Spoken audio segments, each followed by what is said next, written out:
A US government order to freeze funding for almost all foreign aid programs has international aid groups scrambling for answers.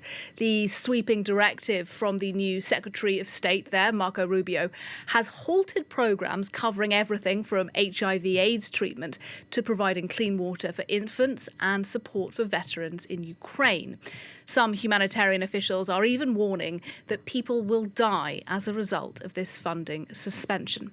So to help us understand this decision then by the Trump government in Washington, Charli James, France 24 journalist, is with me now. She's been looking into lots of this. Charli, just tell us first of all how it is that this US foreign aid funding program actually works. What kind of programs does it normally support? Right. So this U.S. funding is distributed to hundreds of aid programs around the world in the form of grants. And the range of the programs that it funds is vast. Many are aimed at fighting disease and malnutrition, but there are also security programs, human trafficking programs, programs aimed at helping pregnant women and babies. Let me give you a few more specific examples of where this money goes. Training Mexican and Colombian police in anti-narcotics enforcement, stopping forced labor in China, HIV treatment programs in dozens of countries. And the money also pays for rents and salaries for these organizations. So many are worried that if the money stops coming through, they're going to lose their staffs, they're going to lose their buildings, and they're going to have to shut down completely.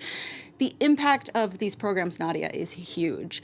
The U.S. Agency for International Development, which is also called USAID, reports that more than 3 million lives are saved each year just on the immunization programs that it funds.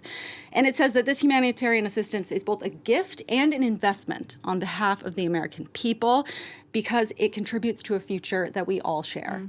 So just explain to us then why the Trump government has implemented this freeze. What is it supposed to accomplish? Right. So this freeze is part of a freeze of trillions of dollars in U.S. federal spending that U.S. President Donald Trump has ordered. This is for both domestic and foreign spending. So it's not only targeted at foreign aid programs. He is freezing as much as $3 trillion. The White House says that Trump did this in order to try to root out any spending that isn't consistent with his agenda. Here's how White House Press Secretary Caroline Leavitt explained it yesterday. And the reason for this is to ensure that every penny that is going out the door is not conflicting with the executive orders and actions that this president has taken. So what does this pause mean? It means no more funding for illegal DEI programs. It means no more funding for the Green New scam that has cost American taxpayers tens of billions of dollars. It means no more funding for transgenderism and wokeness across our federal bureaucracy and agencies.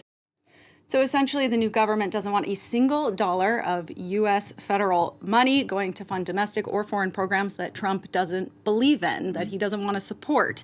So how are they going to determine which programs survive and which don't? Well, the Office of Management and Budget, it administers the federal budget. They put out this memo announcing the freeze on Monday, and it says that each agency must complete a comprehensive analysis of all of their federal financial assistance programs to identify programs, projects, and activities that may be implicated by any of the president's executive orders. So the deadline for them to do that is February 10th, and the White House says it will review every single program, and any that don't pass its muster, they don't get any more money. And look, do we know, Charli, how long this freeze is scheduled to last? So that's the question that every organization impacted really wants answered. Initially, only emergency food programs and military aid to Israel and Egypt were exempt from this foreign aid pause.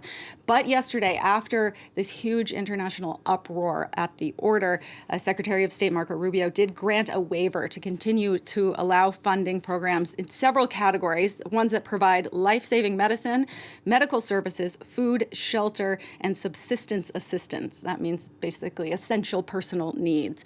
But the communication is still highly unclear around this waiver and the directive.